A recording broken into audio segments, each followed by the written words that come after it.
Sa huling part ng ating kwento ay masyadong nagulat si Chu Ziyu sa kanyang nalaman na ang sanggol pala sa tiyan ng kanyang master ay isang kambal. At sa pagpapatuloy, dito ay ipinakita sa eksena ang Dragon God at si Miao ay nag-uusap sa isang lamesa. Habang sila ay nag-uusap ay kinuha naman ni Miao ang mansanas sa lamesa upang kanyang kainin. Ngunit kanyang napagtanto na hindi pala niya maaring kainin itong mansanas dahil isa lang siyang sword spirit. Dahil dito ay nagtanong sa kanya ang Dragon God na kung kanya raw bang tinulungan si Chu Ziyu na kanyang ma-refine ang innate sword embryo. Masaya naman na sinagot ni Miao ang katanungan sa kanya ng Dragon God, ayon pa niya na malaki ang kamalian ng Dragon God sa kanyang katanungan, dahil ang sword embryo ay kay Chu Ziyu sa simula pa lang, at paano din nasabi ng Dragon God na siya ang tumulong kay Chu Ziyu. Sa nalaman ng Dragon God ay nagulat siya dahil sa simula palang pagmamayari na pala na ni Chu Ziyu ang innate sword embryo. Kaya dito kanyang napagtanto na kaya pala masyadong pamilyar sa kanya ang aura sa katawan ni Chu Ziyu, kung ganoon ay mayroong katotohanan ng lahat ng iyon. Masaya pa na tinanong ni Miao ang Dragon God na kung nagbago na raw ba ang isip nito matapos niyang malaman na sa simula pa lang kay Chu Ziyu na talaga ang innate sword embryo. Sinabi din ni Miao sa Dragon God na kapag malaman ng mga celestial slave ang pag-iral ni Chu Ziyu ay talagang personal silang kikilos, at natitiyak din niya na ang mga celestial slave ay hindi nila hahayaan na si Chu Ziyu ay patuloy na lumalakas. Hahayaan lang ba ng Dragon God na si Chu Ziyu ay mamamatay sa kamay ng mga celestial slave habang nakaupo lang siya dito? Sa sinabi ni Miao ay tumugon sa kanya ang Dragon God na kanya na raw naiintindihan ang lahat. Kapag dumating ang sandali na kapag nanganganib ang buhay ni Chu Ziyu ay siya na mismo ang kikilos upang tulungan si Chu Ziyu. Ngunit mahahalata sa mukha nitong Dragon God na mayroon itong maruming iniisip sa ating manyakol na bida na para bang gusto din niyang tikman ang katawan ni Chu Ziyu sa sarili niya na paraan. Nang nakita ni Miao ang reaksyon sa mukha ng Dragon God ay masyado siyang naguguluhan kung ano ba ang iniisip ng Dragon God kay Chu Ziyu.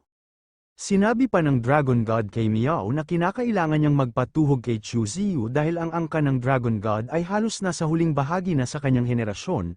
At ang dating paraan upang magkaanak na ang Nirvana ay halos naubos na din, kung gusto niyang magpatuloy pa ang kanyang lahi ay kinakailangan niyang gamitin ang mas luma at mababang antas na pamamaraan. Hanggat pumayag lang si Chu Ziyu na bigyan niya siya ng anak ay gagawin niya ang lahat para matulungan lang si Chu Ziyu.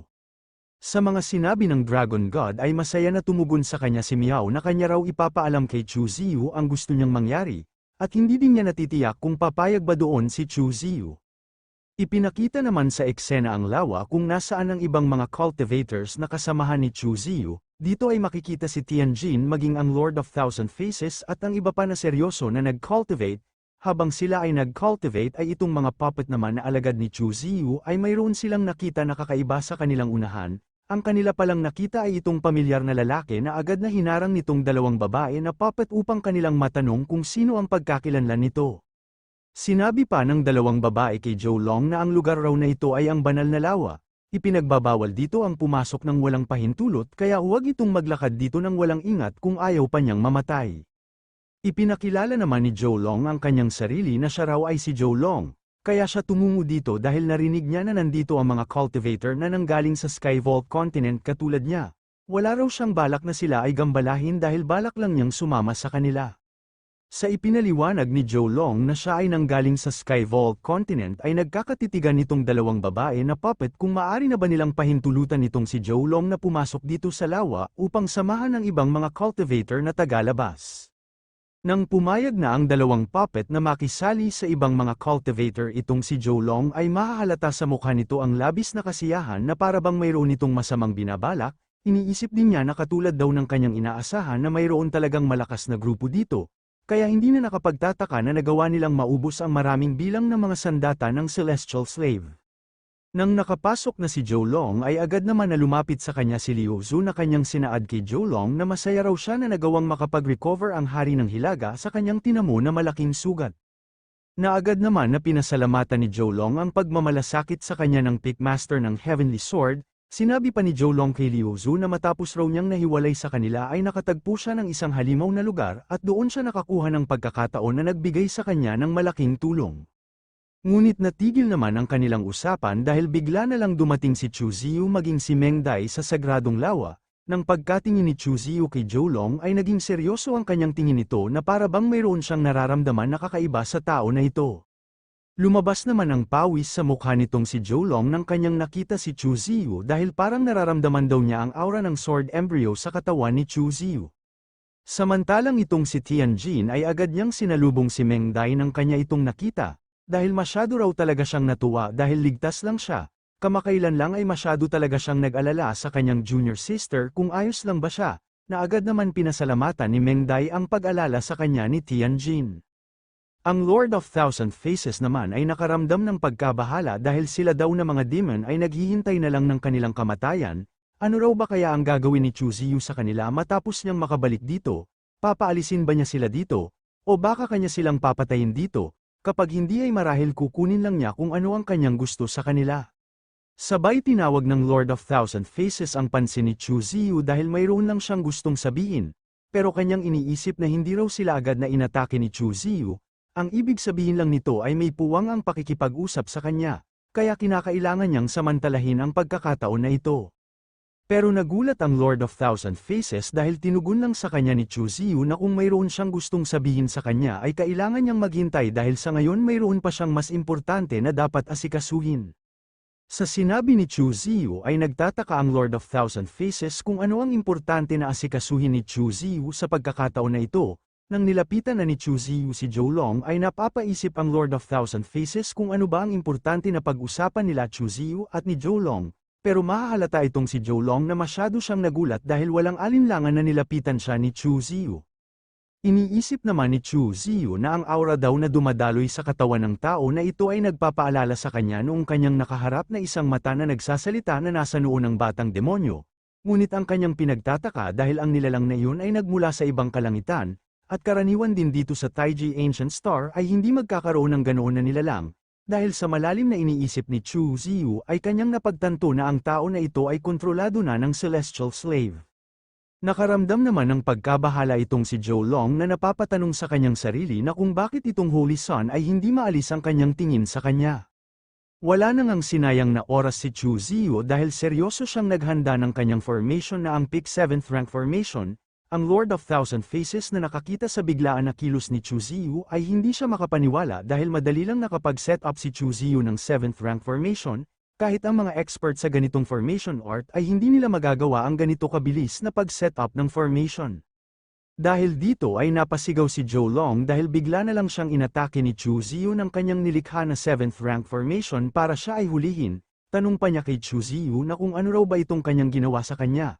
Sila raw dalawa ay parehas na mga cultivator na nanggaling sa Southern Region, kung mayroon man siyang masamang nagawa sa kanyang master ay pakiusap hayaan niya siya na humingi ng patawad. Maging si Liu Zhu ay nagulat sa biglaan na kilos ni Chu Ziyu na kanyang tinanong si Chu Ziyu na kung ano raw ba itong kanyang ginagawa, seryoso lang naman na nagsaad sa kanila si Chu Ziyu na kung alam raw ba nila kung ano ang itim na halimaw na balak manghuli sa kanila dito. Sa sinabi ni Chu Ziyu ay lumabas naman ng pawis sa mukha ni Liu Zhu na kanyang sinaad kay Chu Ziyu na wala pa raw silang nakita na ganoon na mga halimaw. Tanong naman ng Lord of Thousand Faces kay Chu Ziyu na kung alam raw ba niya kung nasaan ang galing ang mga ganoon na halimaw, at dito pumasok sa isip ng Lord of Thousand Faces na kanyang sinabi kay Chu Ziyu na noong bumalik daw dito si Chu Ziyu ay agad niyang hinuli ang hari ng hilagang hangganan dahil napansin niya na mayroon silang koneksyon ng itim na halimaw na kanyang nabanggit ngayon. Sa paliwanag ng Lord of Thousand Faces ay natatawa na lang itong si Chu Ziyu dahil talagang naintindihan raw niya kung ano ang kanyang ibig na sabihin. Ayon pa sa kanya ni Chu Ziyu na kanya raw nararamdaman ang nakakatakot na presensya ng itim na halimaw na nakatago sa likod ng anino ng tao na ito, sila ang tinatawag na mga Celestial Slave. Idinagdag pa ni Chu Ziyu na ang Sky Fiend ay nasa antas ng Quasi-Emperor at walang ni isa dito sa kanila na maaaring makipagsabayan sa lakas ng nilalang na yon. Sa mga paliwanag ni Chu Ziyu ay nagtanong sa kanya si Meng Dai na ang ibig raw bang sabihin nito na ang utak nitong lahat ay pinapangunahan ng isang Quasi-Emperor. Nag-alala naman na nagsalita si Chi Meng sa kanilang lahat na kung hindi nilang lahat kayang talunin ang nilalang na iyon ay mayroong pagkakataon na maubos silang lahat dito, na agad naman na pinasangayunan nitong isang lalaki ang mga sinabi ni Chi Meng dahil ang kanila na lang daw dapat na gawin ngayon ay huwag na lang nila siyang gambalahin. Maghintay na lang raw sila hanggang sa bumukas ang Taiji Ancient Star at doon na sila aalis dito. Maging ang ibang mga cultivator ay sumang-ayon din sa paliwanag ng isang lalaki dahil may punto raw ang kanyang mga sinasabi, ayon naman ang isa na mag-ingat na lang raw sila dito at mag-focus sa kanilang pag-cultivate. Tugon lang naman sa kanila ni Chu Ziyu na kung bakit sila hinahabol ng mga armas ng Skyfiend, marahil ba kanila na silang nag-ambala sa simula pa lang, ang mga Skyfiend ay likas na sa kanila ang pagkauhaw sa dugo at mapang-api sa lahat ng mga nabubuhay, hindi ang palaging pagtatago ang magpapanatili sa kanilang mga kaligtasan. Sa paliwanag ni Chu Ziyu ay nakaramdam ng takot ang karamihan sa mga cultivators at nasabi na lang nitong lalaki sa kanyang mga kasama na kung totoo raw ang mga sinabi ng Holy Sun, ay kapag nandito pa raw sila sa Taiji Ancient Star ay wala silang lugar na maaring mapagtaguan. Tanong naman itong isang babae na kung ano na raw ba ang kanilang dapat na gawin ngayon. Ayon naman ng isa na marahil kanila na lang hihintayin dito ang kanilang kamatayan. Tanong naman itong Lord of Thousand Faces kay Chu Ziyu na sa simula pa lang ba nung siya ay dumating dito ay kanya agad napansin na mayroong kakaiba sa tao na ito kaya agad niya siyang ikinulong, sa katunayan maging siya ay naramdaman din na mayroong kakaiba sa kanya kanina. Dahil sa sinabi ng Lord of Thousand Faces ay seryoso siyang tinanong ni Chu Ziyu na kung maging siya din ba ay mayroong kakayahan na kayang maramdaman ang kanilang presensya katulad niya. Pero mahahalata sa mukha nitong Lord of Thousand Faces na kanyang iniisip kung ano ang kanyang dapat na sabihin kay Chu Ziyu. Sabay inakbayan ng Lord of Thousand Faces si Chu Ziyu na para bang matagal na silang dalawa na magkaibigan. Na agad nagkwento sa kanyang nakaraan. Ayon pa niya kay Chu Ziyu na noong nagkita raw sila ulit ng kanyang kasintahan ay nagbalik agad ang kanyang dating sigla, inaakala raw niya talaga na susugurin siya ng buong lakas ng babae na yon. Noong panahon daw niya bilang tao ay mayroon din nangyari sa kanila ng prinsesa ng Hilaga, iyon ay dapat alam na ni Chu Ziyu kung ano ang madalas na ginagawa ng babae at lalaki kapag sila lang dalawa ang magkasama. Habang nagkwento pa itong Lord of Thousand Faces kung ano ang kanyang mga nakaraan sa mga babae na tao ay lumabas ang pawis sa mukha ni Chu Ziyu na seryoso niyang pinapakinggan ang mga kwento nitong Lord of Thousand Faces. Samantala itong si Meng Dai na nakikinig sa mga pinagsasabi ng Lord of Thousand Faces sa kanilang likod ay masyadong nainis, dahil walang hiya raw itong Lord of Thousand Faces, paano raw ba siya naglakas ng loob na magkwento ng ganoon na salita sa harapan pa mismo ng kanyang manyakol na disciple, lalo lang niyang nilalason ang isip ni Chu Ziyu sa ganoon na mga bagay. Makikita itong si Meng Dai na halos gusto na niyang sugurin ang Lord of Thousand Faces. Habang nagtanong naman ang Lord of Thousand Faces kay Chu Ziyu na kung ano raw ang kanyang nakita sa hari ng Hilaga bakit niya siya pinaghinalaan.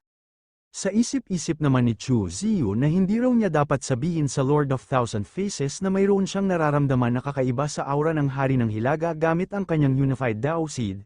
Dahil sa ngayon ang nakakaalam lang na mayroon siyang unified ay ang kanyang sister Luo at ang kanyang auntie Luo, maging ang ibang individual na sumailalim sa kanyang pulang pagbabago.